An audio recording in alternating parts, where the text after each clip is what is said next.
Oferecimento: Construtora Vimarra, 43 99993 0033, Londrina, Paraná. Grupo Predial, Gestão e Contabilidade para Condomínios, 3338-2055, Londrina.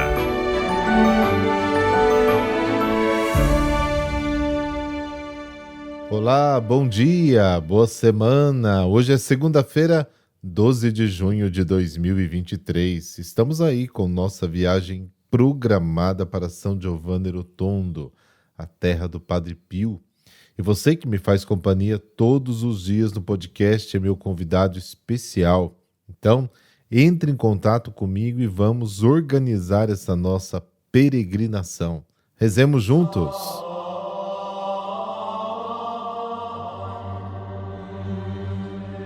Pelo sinal da Santa Cruz, livrai-nos Deus, nosso Senhor, dos nossos inimigos. Senhor Deus Todo-Poderoso, que nos fizeste chegar ao começo deste dia, salvai-nos hoje com o vosso poder, para não cairmos em nenhum pecado e fazermos sempre a vossa vontade em nossos pensamentos, palavras e ações. Amém.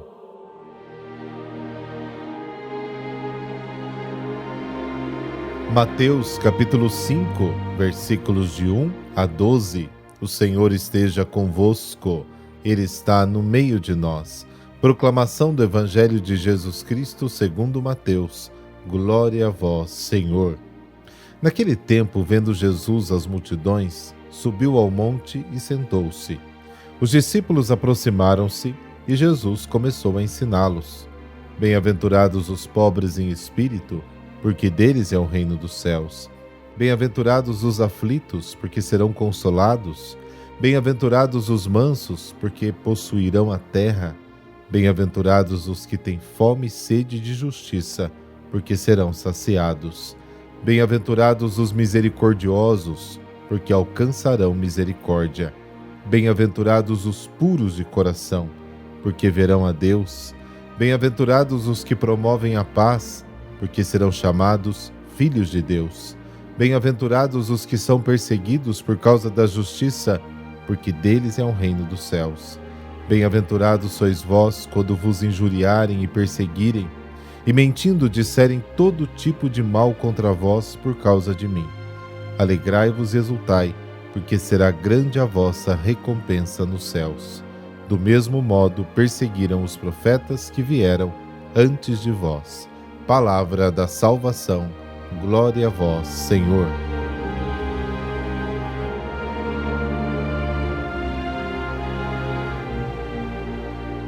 Bom, primeiro eu quero dizer a você, caro ouvinte, que quando estivemos na Terra Santa, fomos na Montanha das Bem-aventuranças, e se você der uma olhadinha lá na descrição deste áudio, tem um link de um vídeo que fizemos exatamente lá, onde Jesus ensinou as bem-aventuranças.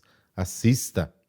E nessa passagem de hoje, Mateus tem uma intenção precisa: apresentar Jesus como o novo Moisés, e o discurso de Jesus na montanha como cumprimento da lei do Sinai. Sua mensagem se concentra na palavra bem-aventurados. A bem-aventurança do homem pobre e sofredor tem o seu fundamento em Jesus. Nele, Deus já nos deu tudo. Este discurso traduz a experiência de Cristo, que pode e deve se tornar a experiência do cristão. Não sugere as condições para ser frade ou freira, mas simplesmente para ser cristão. Jesus tinha dito ao tentador: está escrito, nem só de pão viverá o homem, mas de toda a palavra que sai da boca de Deus. Mateus capítulo 4. E agora, Jesus abre solenemente a boca para dar a vida de Deus aos homens por meio da sua palavra. Abençoados, felizes são os pobres de espírito. A pobreza indica, antes de tudo, uma atitude espiritual para com Deus. Os pobres de espírito esperam toda a ajuda de Deus. A atitude exigida pela primeira bem-aventurança é como a de uma criança. Jesus chamou a si o menino, colocou no meio deles e disse: em verdade vos digo, se não voltardes e não vos tornardes como as crianças, nunca entrareis no reino dos céus. Portanto, quem se tornar pequeno como esta criança, esse será o maior no reino dos céus.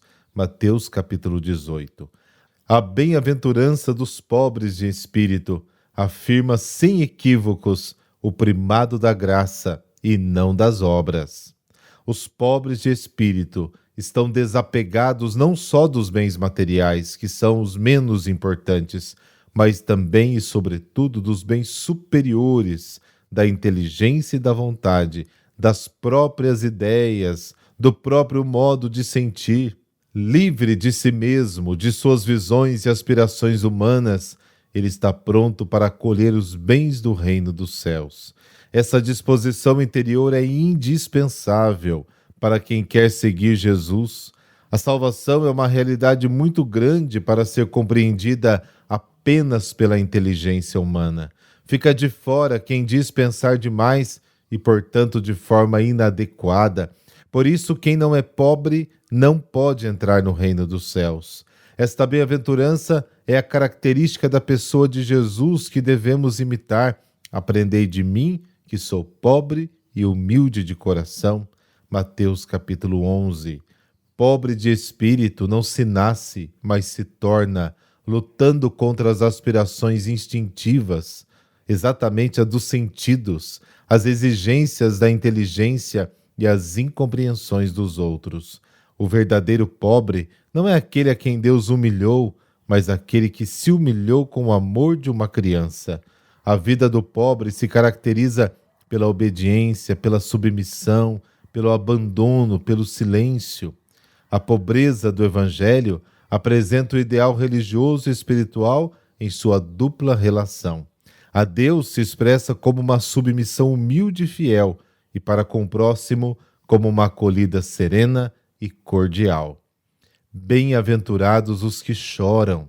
Jesus não foi enviado apenas para anunciar o Evangelho aos pobres, mas também para consolar os aflitos. Isaías 61. Não estão aflitos simplesmente pelas desgraças e tribulações humanas que afligem a todos, mas sobretudo pelas opressões e injustiças sofridas para a realização do desígnio de Deus, porque Deus não é conhecido e não é amado e muitas vezes ridicularizado. Bem-aventurados os mansos. No Antigo Testamento, Moisés foi muito mais manso do que qualquer homem da terra, Números capítulo 12. E no Novo Testamento, Jesus se apresenta como manso e humilde de coração, Mateus capítulo 21. O manso é aquele que realiza em si a exortação do Salmo 37. Cala-te diante do Senhor e espera nele. Deixa de lado a tua ira, não te irrites. Farias mal, porque os ímpios serão exterminados, mas quem espera no Senhor possuirá a terra. Mais um pouco de tempo e os ímpios desaparecem. Procuras o seu lugar e não mais o encontrarás. Os mansos, porém, possuirão a terra e desfrutarão de grande paz. Trata-se da posse plena e feliz da salvação prometida aos que seguem Jesus, mansos e humildes de coração. Bem-aventurados os que têm fome e sede de justiça. A justiça é a realização plena e generosa da vontade de Deus, revelada no Evangelho de Jesus. A fome e a sede indicam o desejo de buscar e realizar em si o desígnio de Deus mediante o exercício do amor, Mateus capítulo 25. Os famintos e sedentos de justiça são aqueles que fizeram do cumprimento da vontade de Deus a aspiração mais elevada da sua vida, a tal ponto que para eles a busca do desígnio de Deus se torna tão vital como comer e beber. A recompensa para quem anseia pela justiça de Deus é a saciedade, que fica em comunhão plena e definitiva com Deus e com os irmãos.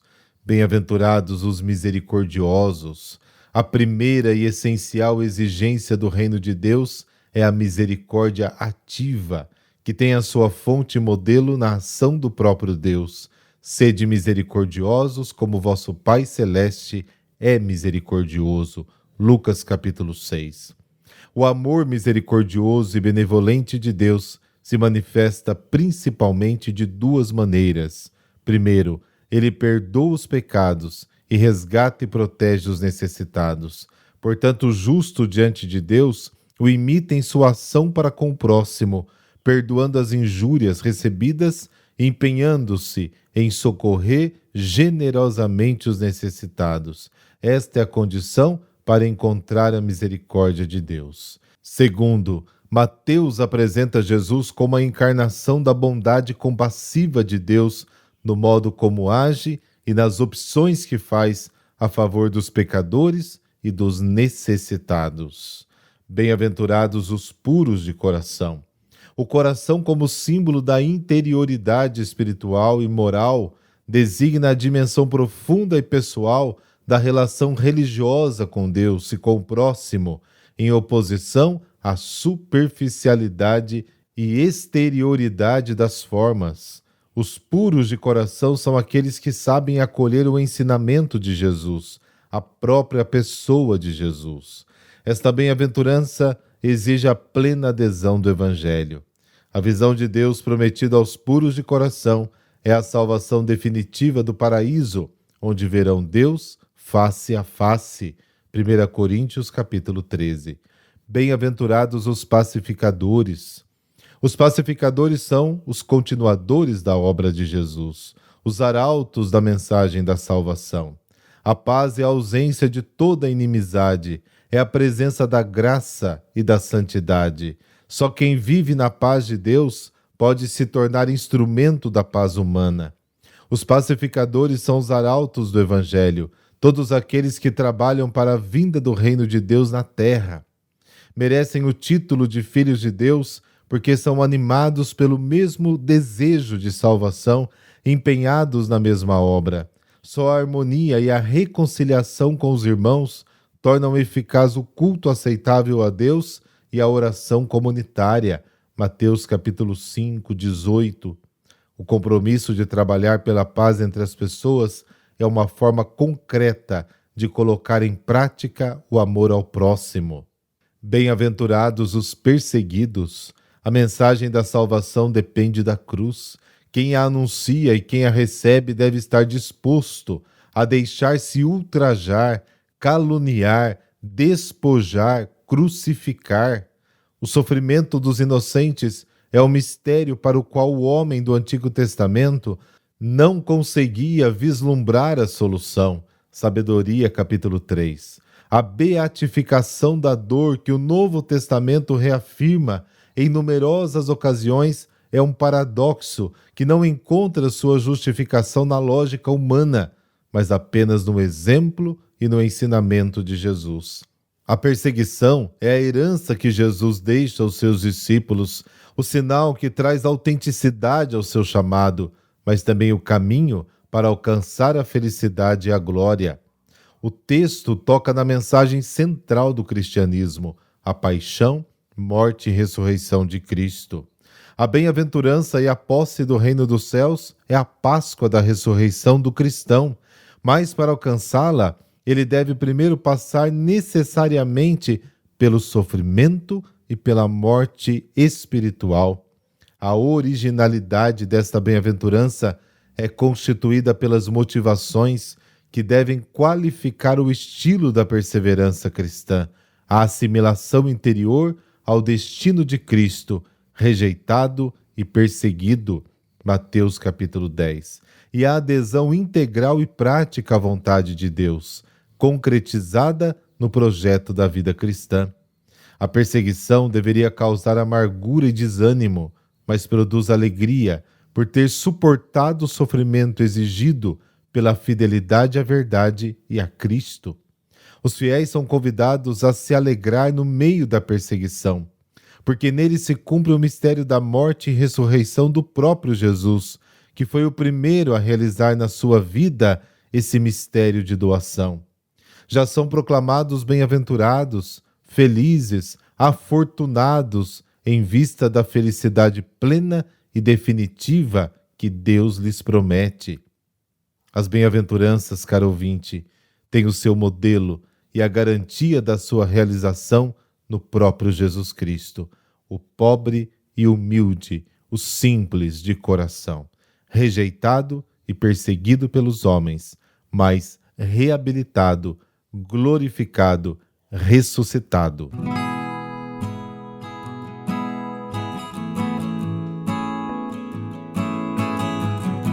Hoje a igreja celebra São João de Sarragún.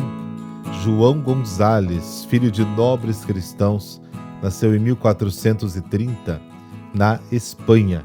Estudou na sua cidade natal com os monges beneditinos, recebendo a ordenação sacerdotal em 1453. O arcebispo de Burgos o nomeou cônego e capelão da diocese. Devoto da Santíssima Eucaristia, João celebrava a missa diariamente, ministrava os sacramentos e pregava para a população pobre e simples. Esta era sua maneira de catequizar. O seu fervor ao celebrar a missa emocionava os fiéis, que em número cada vez maior acorriam para ouvir os seus ensinamentos. Era o conselheiro espiritual de todos na cidade e todos seguiam seus conselhos. Em suas pregações, condenava com veemência os poderosos, os injustos e os corruptos. Em 1463, ele foi acometido de uma doença muito grave. Nessa ocasião, decidiu entrar para uma ordem religiosa. Ingressou na ordem dos eremitas de Santo Agostinho, chamado de Apóstolo de Salamanca, e logo se tornou prior da comunidade. São João foi envenenado por uma mulher que não se conformou com a conversão do seu amante, aconselhado por João a voltar para uma vida decente. Morreu no dia 11 de junho de 1479. Deus Trindade, somos agradecidos pelo amor que dedicas a todos nós. Somos agradecidos porque envias ao mundo homens e mulheres que nos ajudam a conhecê-lo mais profundamente. Concedei-nos também, pela intercessão de São João de Sarragún, conhecer vossos mistérios pela escuta da boa nova do Evangelho. Por Cristo nosso Senhor. Amém. Abençoe-vos o Deus Todo-Poderoso, Pai, Filho e Espírito Santo. Amém. Até amanhã, se Deus quiser.